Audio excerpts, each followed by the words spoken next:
Hello, college algebra enthusiasts. So what we are going to do today in this session is we're going to solve logarithmic equations, right? Some sort of a logarithmic equations.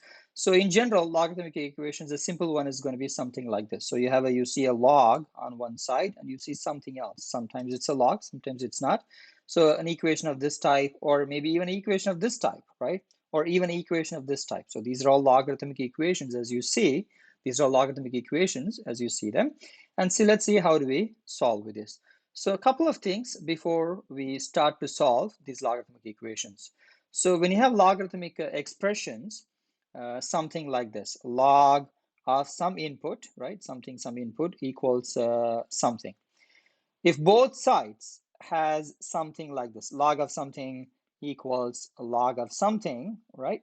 What we can do is, technically speaking, we are taking the exponentials, but for the lack of a better term, we can kind of like cancel these two together as long as they have same base. As long as they have the same base, we can cancel these two together, and then you're going to have an expression with the left-hand side being this and the right-hand side being that. And usually it's an algebraic expression, and then we solve those algebraic expressions there.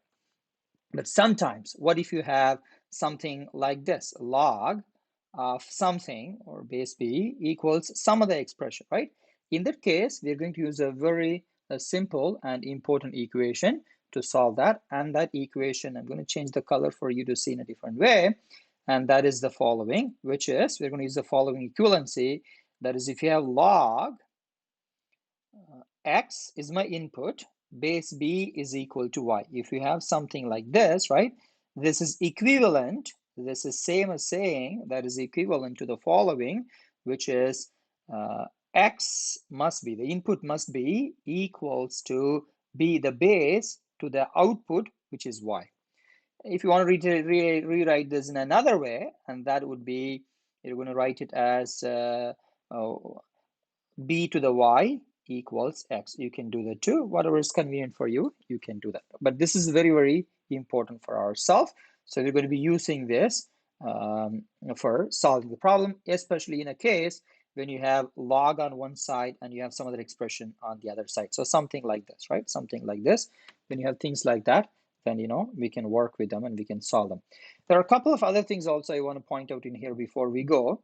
Unlike the exponential equations, the logarithmic functions do not take negative numbers or zero as the input, right? Logarithmic functions do not take negative numbers or zero as the input. So always what you should do, you should always check the solution back to make sure that the solutions that you have make sense in the original equation that was given to you. So that's something else you need to keep in mind. And also, we are going to be using this particular formulas again and again. So we're going to say log b of log 1 base b is equal to 0, log b base b is equal to 1, log b to the x base b is equal to x, and log b base bx equals log base by. If log x base b is equal to log y base b, then x is equal to y. And this is what we're going to be using a lot today. So that's what I said over here, right? When you have something like this, log something base b equals log something base b, then this something must be equal to that something right there. And that comes from this particular formula there. And also we have this logarithmic product rule and logarithmic division rule, and then the logarithmic power rule. I'll let you review those two. All right, let's make use of these things and then try to solve these problems, some of these examples. All right, so I have this expression right here. So what is the first step I'm going to do in this particular case is I am going to make use of this particular equivalency, right? So let's try to do that. Let me rewrite it for you. So again, log, let me read it in a different way so that you understand this. Log, let's just say z base b is equal to y, right? My input here is z, right? My input here is z. Then what we know is the following. Then z must be equal to the base b raised to the output, correct? And that's what I'm going to do in this particular problem right here. So what do I mean by that? So I have an input here, which is x minus 4, and here's the 3 is my output, here's my 2. So if I try to use this equivalency in here, this is like my z, right? This x minus 4 is like my z. So what I am going to do here is, if I use that, you would agree with me that I am going to have x minus 4 as my input, right? That's my input, like a z, equals 2, which is the base, and raised to the output, which is the third, which is 3. So I have x minus 4 equals 2 cubed. And now I have a basic algebraic equation. We all know how to solve that. Let me simplify this. Now I have x minus 4 equals 8. And by the way, this is a crucial step. If you get that right, everything else should be easy from there. All right, now let me solve this. If I solve this, you would agree with me, then x is equal to 8 plus 4. That means that x is equal to 12, right? So therefore, the solution to this problem is x equals 12. Again, we need to double check to see if it's the right answer or not. When I plug in x equals to 12 in here, 12 minus 4 is 8. 8 is perfectly a fine positive number. So therefore, it makes sense. And so therefore, this is okay. All right, let's move on to solve the next problem. Here's again a very similar problem like we had earlier.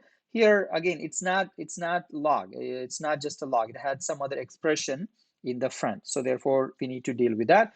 And one other reminder, ln of 3x. What does that mean? Just in case, you know that ln of x means that same as saying log x base e. That e is the irrational number, right? All right, so now let's try to solve this part B. So keeping up with what I said earlier, I am going to rewrite everything before I solve anything. I'm going to have log of something base B equals log of something, right? So whatever you have, you need to keep it as a log, right? Log. So therefore, I have 4 in here. I wanted to get rid of the 4. To do that, what I am going to do, I am going to divide both sides. I'm going to divide both sides by 4. When I divide both sides by 4, you would agree with me that I would have ln of 3x equals 8 over 4, which is equal to 2. So what I have here is I have ln of 3x equals 2. And again, if I use this particular equivalency again, log z base b equals y, that is same as saying z is equal to b to the y. If you use that particular equivalency, then I can rewrite this particular one here as I can rewrite this expression as the following, which is the input is 3x. Remember, the ln means the base is e, so this right hand side is going to be e to the output, which is 2. So that's what I have. So I have 3x is equal to e squared. Now my goal is to solve for the e. How do I do that? And from here, I'm going to divide both sides by 3 from this expression. When I do that, then I am going to have x equals e squared over 3. And that's a solution right there. Again, e squared is a positive number. Divided by 3 is also a positive number. And that's perfectly okay plugging into the ln. And that's how we would solve this particular equation right there. And that's a solution for the example 3b. Let's take a look at the example 4. So here's where we need to condense it. The previous steps, it's all in condensed form, right? Whether it's the A, whether it's the B, they're all example 3, example 3b, they're all in the condensed form.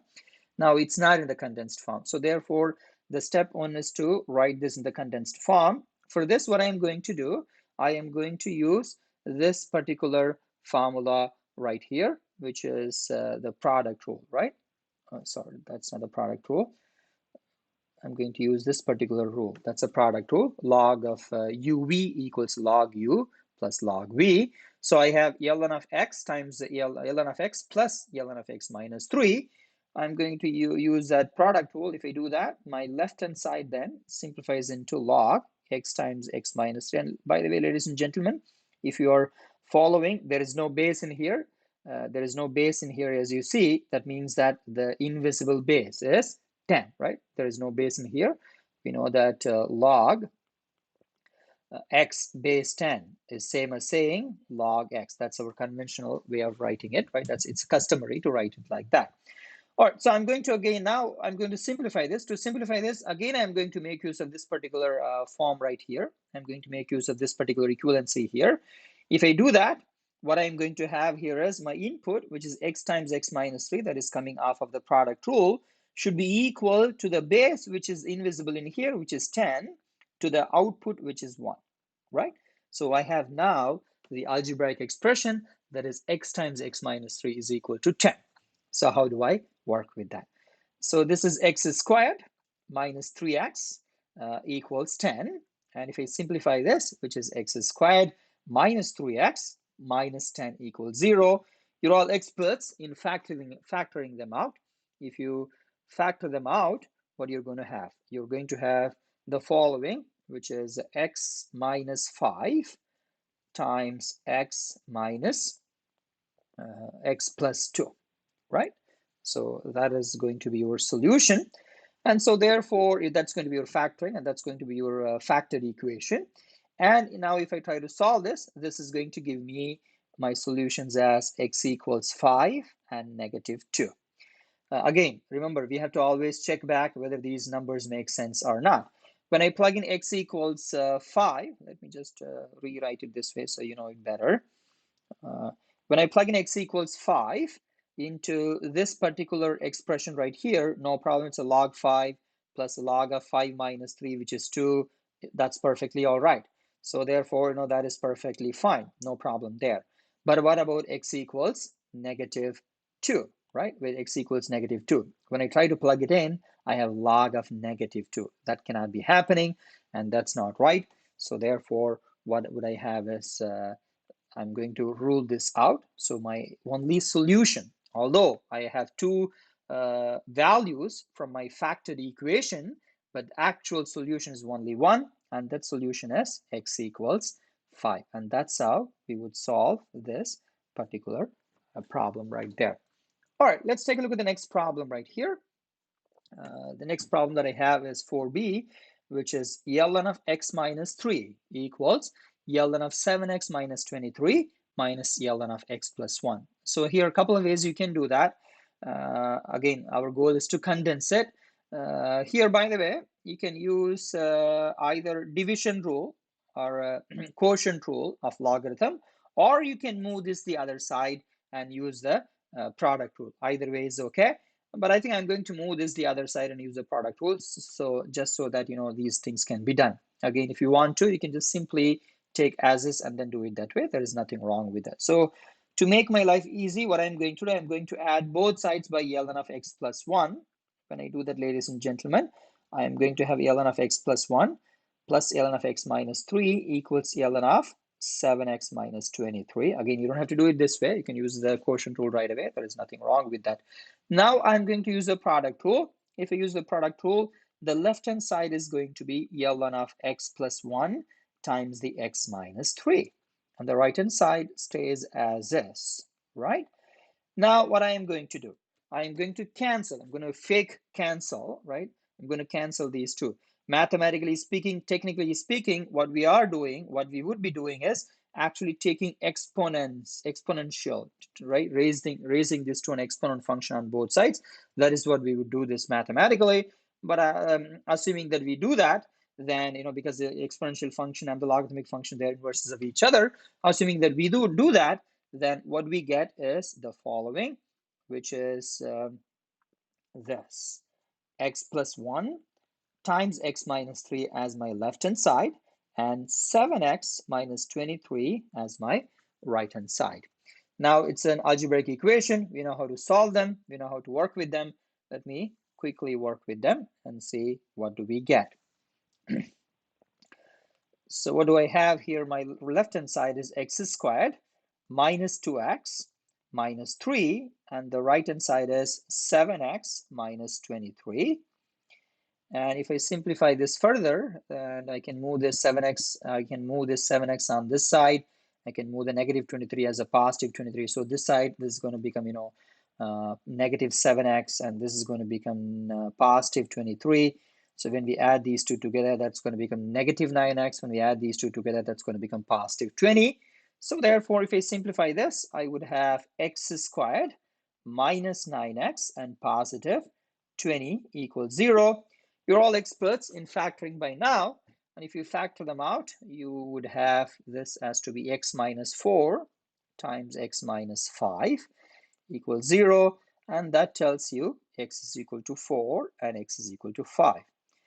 Are we done? Yes, almost. Not quite, almost. What is the thing that we need to do? Again, remember, these are solutions that is coming off of the equivalent algebraic expressions that may not necessarily the solution to the original logarithmic equation. To do that, what we need to do, we need to take these values and plug it back into this original logarithmic equation and see if it makes sense, right? Especially make sure that when we plug in these numbers into the inputs, it doesn't give me negative or 0. So if I plug in 4, into this, that's a 4 minus 3, perfectly okay. 28 minus 23, that's okay. And 4 plus 1, that's okay. So this 4 is okay. That's a valid answer, valid solution to my logarithmic equation. Let's take a look at the 5. What happens when we take a look at the 5? So now I have x equals 5. When I plug in 5, that's a 5 minus 3, which is 2. That's okay. And 7 times 5, which is 35 minus 23, that's also a positive number, so we're okay. And then 5 plus 1, which is 6, and that's also okay. So what I have here is x equals 5, and that's also okay. So now we have the solution in this particular problem. We have two solutions, and they are x equals 4 and x equals 5. And that's how we would solve these logarithmic equations. Again, there are more problems, how to work with them and so on. Please, work with these problems and try to complete this. So in the next session, we will look at how do we solve some mathematical applications or mathematical modeling using exponential functions and or logarithmic functions. I will stop it right here. I will see you in the next session. Have a great day.